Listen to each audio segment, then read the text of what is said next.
The Philadelphia 76ers 100% should move on from James Harden if this one thing doesn't happen.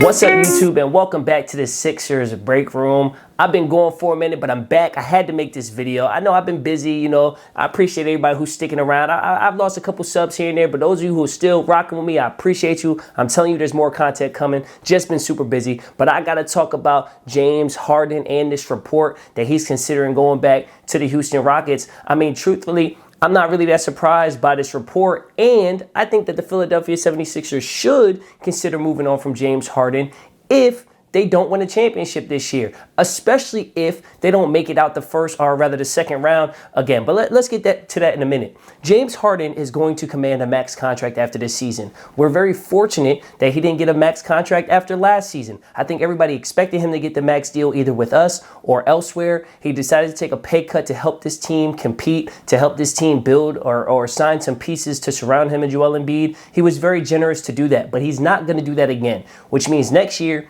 he is going to be a max contract player.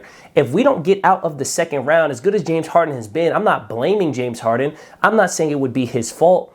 But if we don't get out the second round, what's the point of keeping him, right? Like, you'll have been about 2 years into this experiment between James Harden and Joel Embiid. Technically a year and a half. We got him halfway through last year. But you're a year and a half in the Harden-Embiid partnership.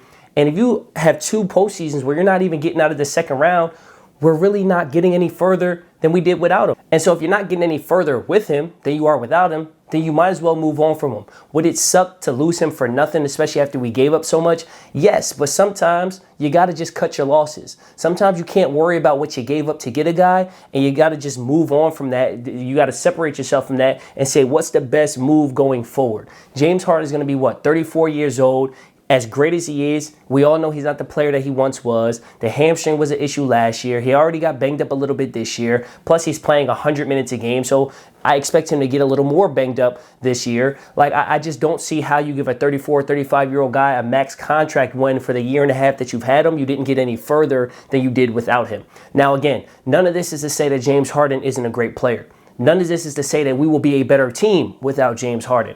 All I'm saying is you got to at some point do what's best for the team. And while we might be a better team with him, if we're not getting any further in the end, I mean, what's really the goal here? The goal is to build a champion. The goal is to win a championship. And if James Harden isn't really getting you closer to winning a championship and he's going to command max contract money, I understand why we would let him go. From the James Harden perspective, I also understand wanting to go back to Houston, not where you started, because technically he started in OKC, but the James Harden we came to know was born in Houston. So I could see him wanting to go back to Houston, kind of bringing his career full circle, the place that gave me the opportunity to become the superstar that I was. Let me give them the last few years of my career and maybe do something special if they can turn around. They're not going to win a championship, but what if he can turn it around and help build a new culture and get Josh Green and the Kevin Porters, help get them on track. And kind of, his send-off would be, I'm helping these younger players, this next generation, take it to a level that I wasn't able to take it to when I first was here. But now I'm part of the leadership and the mentorship that helps get them to the next level down the line. I can see him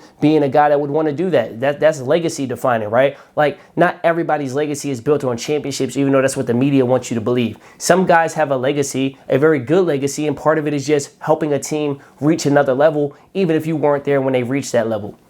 So I can see a reunion between Harden and Houston making sense. I can see a departure or a separation of Harden and Embiid / Harden and Philadelphia making sense. All around, I see how this can happen, and I wouldn't be that upset about it. However, what I would be upset about is the fact that if it does happen, if they do separate, it means they didn't win a championship. And I think as Sixers fans, that's what we have to keep in mind. If we win a championship this year, or even if we make it to the finals this year, I don't think there's any way he's going anywhere, because I feel like he'll be like, all right, we're that close. Like, let's give it one more shot. Maybe he signs a 2-year deal with a 1-year player option. So that's how I feel about it, man. I want to know what you guys feel about it. So sound off in the comment section below. This is my first video in a long time, so show me some love, man. Hit that like button, subscribe to the channel, become a member, follow me on Instagram and Twitter. Both are at Sixers Breakroom. And I'm going to see you guys on the next video much sooner than the last one was. Talk to y'all next time. Peace.